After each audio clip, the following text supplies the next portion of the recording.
Assalamualaikum warahmatullahi wabarakatuh. Ketemu lagi dengan YouTube saya, Bang Oeng Channel. Dan ini ada bintang tamu kita untuk mengisi di playlist kawan UKM dan pedagang. Nah, alhamdulillah beliau udah buka usaha ini dan saya udah nyobain produknya, itu luar biasa, nikmat sekali dan sangat membantu untuk imun di saat pandemi. Dan saat ini juga produk-produknya sudah ada di beberapa gerai ya. Oke, kalau gitu kita kenalan aja langsung ya. Di sebelah saya ini namanya Pok Cemong.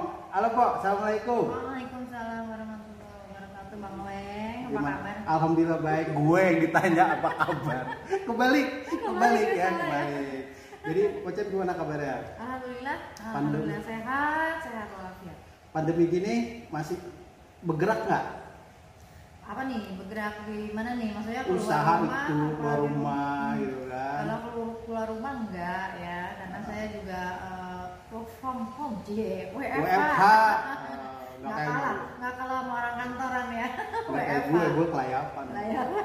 Cari-cari inspirasi, cari-cari temen yang memang gue mau buat ngobrol-ngobrol, berbagi inspirasi, berbagi cerita, berbagi pengalaman buat teman-teman yang lainnya gitu ya. Nah, di sini gue kenal Pok Cemong ini emang orangnya ulet. Biarpun rumahnya oke, tetap belajar katanya. Masih aja belajar. Tadi gue mau kesini, tar dulu Bang Weng corean aja katanya. Karena gue mesti belajar. Belajar apaan? Nah, ternyata nanti bisa diceritain juga nih apa yang dipelajarin ya. Kalau gue sih ngambil inspirasi dari Pok Cemong ini, gue panggil Pok Cemong, soalnya namanya Pok Rian ya, dipanggil Pok karena kita bergaul biasa dengan orang Betawi gitu. Nah, ini inspirasinya dari seorang Pok Cemong ini sangat luar biasa, terutama buat para kawan-kawan UKM dan pedagang, bagaimana merintis satu usaha. Bukan begitu Pok Cemong? Iya, betul Bang Oeng. Tadi belajar apaan? Gini, saya tadi belajarnya tuh tentang marketing. Nah, jadi 1 minggu sekali kita ada guru yang datang selama 5 kali nih. Ini tadi pertemuan ketiga. Itu dipelajarin apa nih Pok? Yang dipelajarin itu ada, kan kita marketing kan macam-macam ya. Marketing itu kan luas, luas. Saya sendiri menjalani usaha saya ini gerabak gerubuk. Jadi ya maksudnya gimana tuh? Gini nih, kadang misalnya Facebook nih ya, kita Facebook kadang posting, kadang enggak, kadang pusing nyari kontennya kayak gitu ya. Di WhatsApp juga begitu, status ya kadang diisi, kadang enggak gitu. Ternyata itu ilmunya ada. Dan kalau nggak salah harus punya tim, kalau nggak salah ya. Iya. Nggak bisa one man show ya. Nggak bisa sih, betul. Bener kan? Jadi kita ini nggak bisa sendirian, apalagi kalau mau buka usaha ya. Jadi perlu orang lain yang buat ngebantu agar kita jadi sukses ya. Terus gini Pok, kan saya pernah nih lihat produk yang Pok nih ya, dan pernah nyobain juga. Bisa nggak sih Pok diceritain kenapa milih produk itu gitu loh? Oke, sebelumnya saya boleh kenalin dulu ya produknya. Boleh. Nggak apa-apa Pok, gratis ini Pok. Ya teman-teman, saya punya produk itu, ini minuman Elmondu. Ya. Kenapa namanya Elmondu? Karena terbuat dari lemon dan madu. Lemon dan madu dan rempah-rempah. Kasetnya banyak dong, ada rempah soalnya, ada madu juga. Insya Allah. Jadi ya mungkin sebagaimana mungkin kita tahu ya, khasiatnya lemon itu apa? Lemon itu yang antioksidan ya, kemudian vitamin C gitu kan, untuk meningkatkan imun tubuh ya, imun badan. Kemudian juga madu luar biasa. Kita udah tahu ya, Rasulullah juga kan. Itu obatnya Rasulullah, salah satu madu. Salah satunya adalah madu gitu kan. Dan saya campur dengan rempah-rempah juga. Ada jahe, kemudian ada kayu manis ya, ada kayu manis. Ada biji pala juga. Ada pala juga, ada serai gitu loh, ada kembang lawang gitu. Berarti udah banyak ya variannya ya. Ada 7 Bang. Ceritain nggak sih Pok awal mulanya gitu ya, sejak kapan mulai merintis usaha ini, terus kendala-kendalanya di lapangan gitu kan pengen dong produk-produk empok ini di etalase di supermarket gitu ya. Oke. Saya mulai usaha itu tahun 2018 bulan April. Tapi sebelum saya mulai usaha, tentunya seperti yang dulu saya 2 tahun saya pernah kerja di Survey Research Indonesia. SRI. Jadi saya udah tahu tuh sedikit banyak kalau perusahaan-perusahaan besar kalau mau mengeluarkan satu produk itu harus riset dulu ya. Nah makanya Lemon Dew ini juga diriset dulu Bang Weng. Jadi dari penggunaan madunya, penggunaan lemonnya seperti apa itu diriset semuanya. Jadi saya mungkin gini, kadang orang idealis dengan produknya sendiri, produknya paling bagus gitu ya. Tapi kan kita bukan itu tujuannya. Yang minum kan bukan kita, yang minum kan orang lain. Betul. Yang konsumsi orang lain. Jadi kita harus menyamakan keinginan orang lain gitu loh, seperti apa. Itu yang saya lakukan waktu itu pertama kali. Jadi setelah riset saya pakai madu dari mana-mana, dari Sabang sampai Merauke saya pakai. Yang mana nih yang paling enak gitu kan? Akhirnya yang paling diterima di masyarakat, di pasar lah ya. Betul, yang paling diterima. Jadi saya sebar kuesioner. Oh ternyata yang ini oke. Akhirnya saya mulai tahun 2018 bulan April. Tapi cuma 4 bulan tuh Bang Oeng. Risetnya itu 4 bulan? Bukan, risetnya sih udah lama. Udah kira-kira 2 bulan lah saya riset ya. Saya mulai April, tapi saya produksinya tuh cuma 4 bulan. Waktu itu saya di ojek online. Lewat ojek online pemasarannya. Iya, gitu. Nah terus setelah 4 bulan rumah saya tiba-tiba dibeli orang. Alhamdulillah. Berarti ada modal dong. Satu sebenarnya ada modal. Tapi karena rumah yang baru belum jadi saya otomatis ke rumah kontrakan dulu nih, ngontrak dulu kan setahun ya. Ngontrak setahun, terus udah gitu saya punya kucing 40 Bang Weng. Masya Allah. Mamanya kucing, anabul.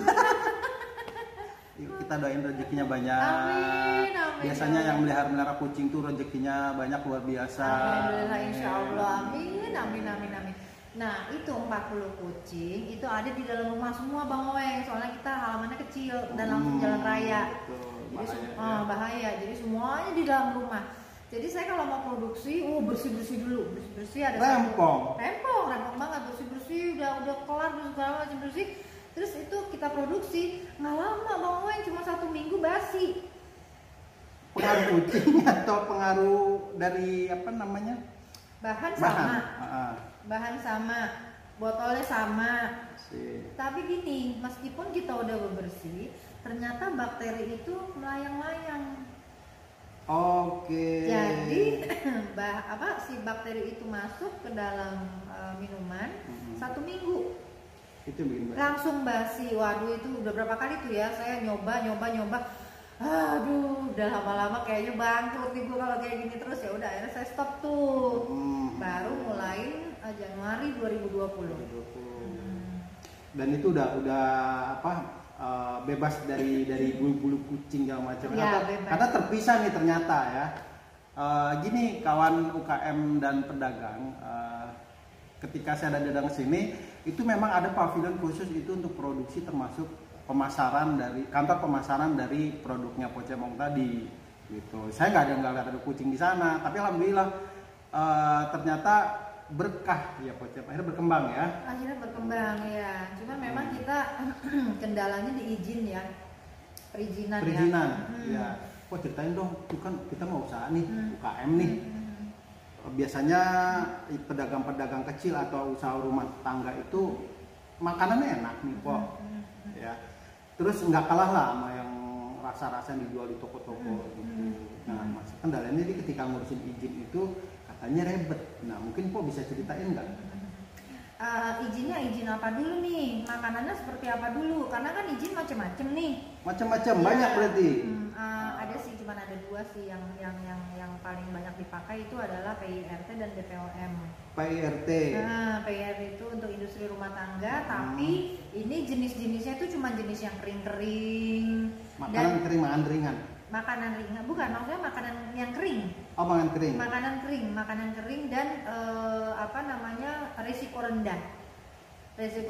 Jadi kayak apa namanya, keripik yang kering-kering gitu, keripik, terus yang kue-kue yang pokoknya kering-kering deh semua. Yang awet lah ya. Yang awet bisa sampai 6 bulan. Kalau makanan basah itu beda lagi. Kalau makanan basah kayak makanan frozen ya, ibu-ibu, bapak-bapak kalau misalnya memang punya niatan bikin dimsum frozen ya misalnya, terus apa cendol frozen atau apa, pokoknya minuman juga jus-jus yang frozen itu semuanya harus melalui tahapan BPOM. Nah, gini, saya juga pernah dengar nih BPOM kemarin walaupun dengan teman sebelumnya dia udah dapet tuh BPOM gitu kan. Ada proses namanya pengecekan tempat ya. Mungkin nanti Coach Emong juga bisa ceritain ya. BPOM gimana nih kok? Itu yang memang sebenarnya orang mau, tapi ketika asesmennya adalah datang ke dapur misalnya kan, terus dicek ini itu segala macam, saluran air kalau nggak salah dicek juga. Semuanya. Jadi kita ada, jadi kalau kita ikut BPOM, kita mau memperoleh nomor izin edar MD ya, MD makanan dalam negeri ya. Itu memang orang BPOM itu akan datang itu ada pemeriksaan namanya pemeriksaan sarana balai. PSB, pemeriksaan sarana balai. Betul itu. Nah, di situ kita memang harus benar-benar mengikuti apa yang dianjurkan oleh BPOM, yaitu CPPOB. Apalagi? Cara produksi pangan olahan yang baik. Panjang. Itu banyak tuh Bang Owen. Aduh, SOP-nya banyak banget. Jadi dari sarana balainya sendiri itu harus semuanya bersih, kemudian apa namanya, peralatan tidak boleh dari kayu. Nggak boleh dari kayu, nggak boleh. Dari apa? Bolehnya dari stainless, dari aluminium, dari plastik ya. Kalau misalnya meja kayu nggak boleh. Kalau bisa juga meja kayu boleh, tapi dialasin pakai plastik. Gitu. Tujuannya sih satu. Kalau kayu itu kan suka merudul tuh. Iya benar. Lepas-lepas ya, itu nggak boleh. Jadi takutnya serbuknya ya, serbuknya masuk ke makanan ya, itu termasuk dalam pencemaran fisik. Pencemaran fisik ada pencemaran lingkungan. Ada macam-macam. Nambah ilmu kan loh. Gua juga baru tahu ya. Terus gimana lagi Pok? Kelanjutannya kan ini proses ya. Itu daftar dulu nggak sih Pok? Daftar. Jadi buat teman-teman yang ada di seluruh Indonesia itu hubungi BPOM di wilayahnya masing-masing. Oh, tiap daerah tuh ada Tiap daerah ada ya. Kalau di saya di Jakarta itu ada di Cilangkap, BPOM Cilangkap Jalan As-Safiiyah. Terus kita daftar ke sana, bawa produk nggak? Atau tidak dulu. Jadi yang mereka tidak tanya produk. Yang pertama yang ditanya adalah sarana balainya.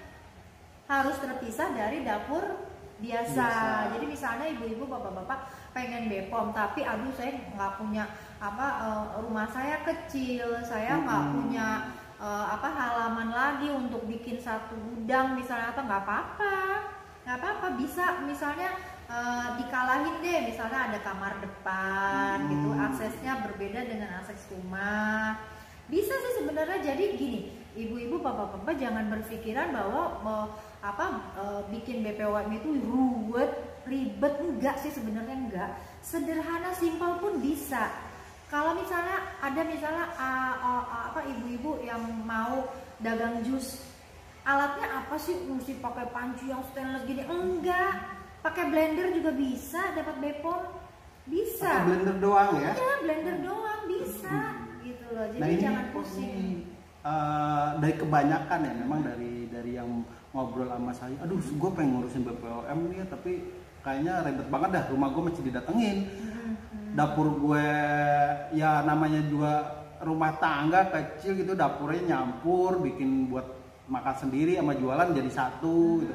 Ternyata tuh nggak bisa, harus dipisah gitu. Misalnya gini, saya punya dapur di belakang nih, ya kan, untuk rumah tangga. Nah, dapur untuk produksi ya bikin lagi di depan. Rempong kok. Ya enggak rempong. Niatnya kan gimana? Kalau misalnya udah punya BPOM kan bisa dijual kemana-mana, Bang. Sekarang Oh iya benar. Iya. Jadi emang perlu ada perjuangan dulu harus ya. ada pengorbanan. Pengorbanan dan perjuangan dulu buat ngedapetin BPOM tadi. Karena dengan kalau BPOM berarti produk Empo bisa masuk kemana-mana, iya. bisa masuk ke supermarket, Bisa. gitu kan. Tapi kalau untuk masuk ke supermarket, gini nih ada kendalanya nih Bang. Ada lagi kendala? Ada kendalanya. Tidak bisa.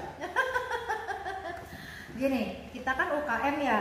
UKM kan modalnya kecil ya, gitu loh. Nah, biasanya kan kalau kita jual langsung ke konsumen, ya kan kita langsung terima pembayaran. Direct selling ya pokoknya. Ya, direct selling ya kan, atau kita ke reseller. Reseller kan langsung bayar ke kita. Barang keluar, duit masuk. Duit masuk, Oke. gitu. Bedanya apa kalau? Nah, kalau di supermarket kan mereka punya regulasi beda-beda. Ada yang 2 minggu baru dibayar, ada yang sebulan baru dibayar, ada yang bisa 2 bulan baru dibayar. Kayak supermarket besar yang barangnya banyak, detil-detilnya banyak segala macam, kan mereka juga pembukuannya juga kan lama. Jadi kita harus kasih invoice dulu, dari invoice nanti dicairin lagi bisa 1 bulan. Nah, kalau kayak mau modalnya dari mana, Bang? Gue ikut pusing. Pusing gini. Iya, jadi mendingan gini deh, mendingan kalau untuk saya juga tadinya gitu ya. Saya kan pengen juga ya, minuman saya ini juga ada di supermarket. Pas melihat dengar pembayaran, aduh enggak deh. Mendingan langsung. Mendingan langsung aja deh. Jadi gini Po, nih gue juga buat teman-teman yang buka usaha tuh banyak ya, apalagi suka ikut bazar-bazar gitu kan. Lu udah punya BPM belum, PRT belum? Rebet, gue langsung aja jualan ke customer gue gitu, konsumen gue. Kagak pakai rebet-rebet, izin-izinan, mereka suka makanan gue, ya itu kejual gitu. Karena gue mau ngurusin juga, satu gue bingung katanya kan gitu, terus kedua perlu duit juga buat bayar ini itu gitu kan. Nah itu bener nggak sih Po, bayar itu Po? Gini, kalau untuk pengurusan ke BPOM itu bayarnya satu varian itu 300.000. Satu produk ya? Satu produk itu 300.000, tapi kalau untuk UKM itu ada diskon 50%. Jadi 150.000 rupiah. Tahunnya di UKM? Ya kan ada kunjungan tadi ya? Ada. Jadi gini, kan kalau tahunya dia UKM atau bukan, kalau UKM itu kan izin usahanya kan cuma IUMK, izin usaha mikro kecil. Sama PIRT gitu. Nah itu kan PIRT tadi yang makanan kering. Oh iya, khusus makan kering ya kalau ini. Jadi gini, bedanya gini, kalau izin usaha itu IUMK, terus naik lagi kan ada CV, terus naik lagi ada PT gitu loh, itu izin usaha. Tapi kalau izin edar itu ada 2, ada PIRT, ada BPOM. Izin edar. Nah, kalau Depkes masuk nggak? Depkes itu kalau ia mengarah ke obat-obatan. Farmasi. Bisa jamu. Farmasi, jamu. Nah, jamu yang jadi gini. Kalau saya ini kebetulan gini ya, saya punya minuman lemon blue ini. Ini kan lemon blue jahe ya. Sebenarnya testimoni dari orang-orang yang sudah pernah minum itu ada yang sembuh ini, sembuh itu, mahnya sekarang udah nggak sembuh lagi, khasiatnya terasa gitu kan. Ada yang batuk sembuh gitu kan batuknya, ada yang bahkan COVID kemarin, ada teman-teman kita ada beberapa yang COVID minum ini juga terbantu gitu, meningkatkan imunitas. Tapi saya tidak bisa klaim. Jangan, nggak boleh. Klaim minuman ini minuman kesehatan tidak bisa gitu. Kalau mau mengklaim minuman kesehatan itu harus ada uji klinis ke departemen kesehatan. Berarti ada proses lagi. Ada proses lagi gitu. Jadi nggak bisa sekedar BPOM saja. Oke nih, kawan UKM dan pedagang, ini ilmu baru sedikit. Mudah-mudahan pada paham ya yang mau buka usaha gitu kan. Tapi jangan takut. Jangan takut katanya. Jangan takut. Penting berani melangkah, berani memulai terutama. Betul. Oh iya, satu lagi Bang Oeng, kalau izin kayak PIRT, terus IUMK gitu ya, itu jangan pakai calo. Langsung aja. Langsung ke Jakevo. Di situ semua ada. Itu dari Pemprov DKI Jakarta. Oh, yang Pemda lain ada nggak? Nah, saya nggak tahu ya kalau Pemda lain. Saya di Jakarta sih. Ya mudah-mudahan ya nih Pemda lain ya, Pemdanya maksudnya di daerah lain ya, Pemdanya punya kegiatan juga yang sama, membangun jaringan-jaringan dari UKM warganya gitu kan ya. Ini sangat membantu sekali, bukan apa-apa bahwa ekonomi kerakyatan itu memang harus diangkat. Dan pemerintah itu harus memperhatikan itu, jangan perusahaan-perusahaan besar terus gitu. Jadi perusahaan-perusahaan menengah kecil, menengah ke bawah atau UKM lah ya nyebutnya. Mikro ya. dan ultra mikro.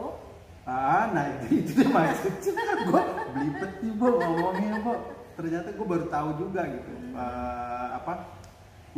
Dibilang nggak mudah, tapi sebenarnya mudah gitu kan. Ini pengalaman dari Pocemong tadi.